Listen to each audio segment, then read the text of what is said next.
Ready? Concept of income and expenditure account. We have 5 concepts. Number 1, revenue expense for the accounting period, यानी कि जिस accounting period के लिए आप income expenditure बना रहे हैं उसका रेवेन्यू एक्सपेंस को लेना है, whether they have been paid और नॉट, यानी कि अगर वो पे है तो भी लेना है और अगर आउटस्टैंडिंग है तो भी लेना है। सेकेंड पॉइंट पे आते हैं, revenue income for the accounting period are taken whether they have been received और not. For example rent receive है लेकिन उसका अक्रूड रेंट भी है, तो अक्रूड रेंट को रेंट रिसीव के साथ लेना है। तो ये मीनिंग बोलता है कि अगर वो इनकम आपको रिसीव हुआ है तो भी लेना है, नहीं हुआ है तो भी उसको लेना है। Non cash expenses are accounted, example depreciation, यानी कि ऐसा कोई भी एक्सपेंसेस जो नॉन कैश नेचर का है उसका भी रिकॉर्ड इनकम एक्सपेंडिचर में किया जाता है। For example depreciation. Capital expenditure such as purchase of land are not considered because they are shown in the balance sheet. Land and building, plant and machinery, furniture are in capital nature, so they are shown in the balance sheet asset side. Capital income or received, for example donation for a specific purpose are not considered, यानी कि अगर आपको कोई donation देने वाला specify करता है कि ये कंस्ट्रक्शन ऑफ बिल्डिंग से रिलेटेड है तो आप इसको इनकम एक्सपेंडिचर में नहीं लेंगे बल्कि बैलेंस शीट के लायबिलिटी में।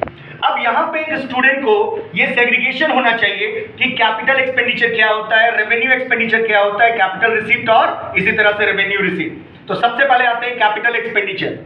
Capital expenditure is an expenditure the benefit of which extend beyond one accounting period. It spread more than one accounting period, यानी कि जैसा कि इसका डेफिनेशन बोल रहा है कि कैपिटल एक्सपेंडिचर का बेनिफिट 1 साल से ज्यादा मिलता है, और सेकंड लाइन में बोल रहा है कि जिसका बेनिफिट 1 साल से ज्यादा साल तक यानी कि कई सालों तक मिलता है। तो इस तरह के खर्च को एक्सपेंस नहीं बोला जाता है, एक्सपेंडिचर बोला जाता है, इसलिए ये बैलेंस शीट में शो किया जाता है। For example purchase of land and building, purchase of land and building, plant and machinery etcetera.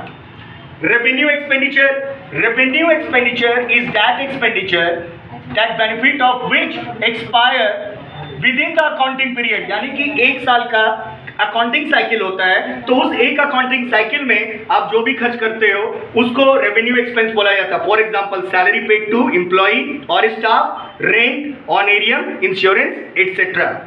Capital received, capital received are the received which are not revenue received or received for the purpose is of balance sheet. Next point, determination of value of fixed assets. अगर किसी student को fixed assets का value निकालना in the case of non profitable organization, तो first उसको ये concept याद होना चाहिए। क्या है? Fixed assets appear in the previous year balance sheet should be adjusted for the sale, अगर कोई सेल हुआ है करंट ईयर में या ड्यूरिंग द ईयर में, और purchase during the year and depreciation, यानी कि फिक्स्ड एसेट्स में सेल, परचेज और डेप्रिसिएशन ये तीन को एडजस्ट करते हैं और द बैलेंसिंग फिगर या adjusted amount shown in the balance sheet. इस चीज को एक इक्वेशन में प्रेजेंट किया गया है यहाँ पे। ओपनिंग बैलेंस ऑफ एसेट्स, मेरे पास पहले से कितना एसेट्स था, प्लस परचेज करंट ईयर में जो परचेज हुआ, minus sale minus depreciation, adjusted value shown in the balance sheet asset side. Concept A, अब यहां पे दो कॉन्सेप्ट आता है। हम सभी को पता है कि जब भी सेल करेंगे दो इवेंट होगा। पहला event when cost price is excess then sale price, balancing figure loss, income expenditure debit side. Concept B, when sale price is excess then cost price, balancing figure profit, income expenditure credit. यानी कि student को यहाँ पे दिमाग में रखना है कि सेल कर रहे हैं वो तो आपका एसेट से माइनस होगा, बट सेल के साथ में दो इवेंट क्रिएट होता है। लॉस होगा तो इनकम एक्सपेंडिचर डेबिट, और अगर प्रॉफिट होगा तो income expenditure credit. Next point, loan taken if any, अगर आप कोई लोन लेते हैं तो इसको रिसीप्ट एंड पेमेंट अकाउंट के रिसीप्ट साइड में दिखाया जाता है, and the amount less any repayment which will appear in the payment side. यानी कि यहां पे ये बोलना चाह रहा है लाइन कि जब आप लोन लेते हो तो ये रिसीप्ट साइड में होता है और लोन का रीपेमेंट करते हो तो ये पेमेंट साइड में होता है। तो रिसीप्ट और पेमेंट को जब एडजस्ट करते हैं तो वो adjusted value is shown in the liability side of the balance sheet. Advance given, next point, अगर नॉन प्रॉफिटेबल ऑर्गेनाइजेशन किसी को एडवांस देता है तो ये asset side of the balance sheet में शो होगा। Point number 4, value of investment. हम लोगों के पास पहले से कितना इन्वेस्टमेंट है, ओपनिंग बैलेंस ऑफ इन्वेस्टमेंट में प्लस होगा परचेज ऑफ इन्वेस्टमेंट यानी परचेज ड्यूरिंग द ईयर, जो आप इन्वेस्टमेंट परचेज कर रहे हो उसको ऐड कर देना है, minus sale of investment. As we know कि इन्वेस्टमेंट में इंटरेस्ट मिलता है, तो वो जो इंटरेस्ट मिल रहा है उसको प्लस कर देंगे। प्लस करने के बाद जो एडजस्टेड वैल्यू होगा shown in the asset side of the balance sheet. अब यहां पे 4 आइटम है, outstanding expenses current year, prepaid expenses current year, accrued income current year, advance income current year. ये अपने नेचर के अकॉर्डिंग बैलेंस शीट में जाएगा। जैसे कि आउटस्टैंडिंग एक्सपेंस है लायबिलिटी, प्रीपेड एक्सपेंस है एसेट्स, अक्रूड इनकम है एसेट्स, एडवांस इनकम है while preparing non profitable organization. ठीक है। First item entrance fee. Entrance fee जब भी दिया रहेगा ये इनकम एक्सपेंडिचर के इनकम में आएगा।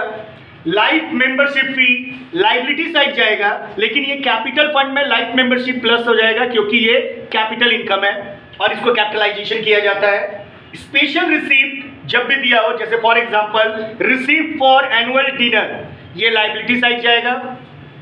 डोनेशन अगर स्पेसिफाइड नहीं है, नॉर्मल डोनेशन है बट उसका पर्पस अगर मेंशन नहीं है तो उसको जनरल डोनेशन बोलेंगे इनकम साइड में, और अगर डोनेशन का पर्पस डोनर स्पेसिफाइड कर देता है तो ये लायबिलिटी में जाएगा।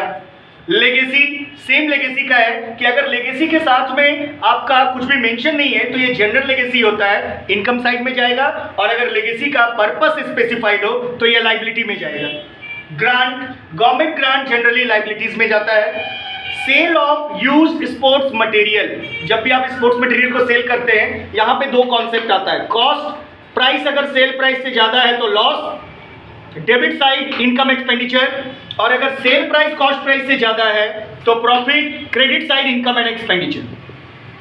8 number point sale of old newspaper, income side जाएगा क्योंकि ये जनरल इनकम है, किसी भी क्लब में हर मंथ न्यूज़पेपर कलेक्ट होता है तो बेचा जाएगा। And last item subscription income side. Thank you. Specified by the donor, here the keyword is purpose specified by the donor, यानी कि जो ये कैपिटल रिसीप्ट एक एनपीओ को दे रहा है, एक संस्था को दे रहा है, वो स्पेसिफाई कर देता है कि मेरा पैसा को यूज आपको किस तरह से करना है। For example donation for construction of building. Last one is revenue receipt. Revenue receipt are the receipt which are received as an income by the organization in carrying out the services.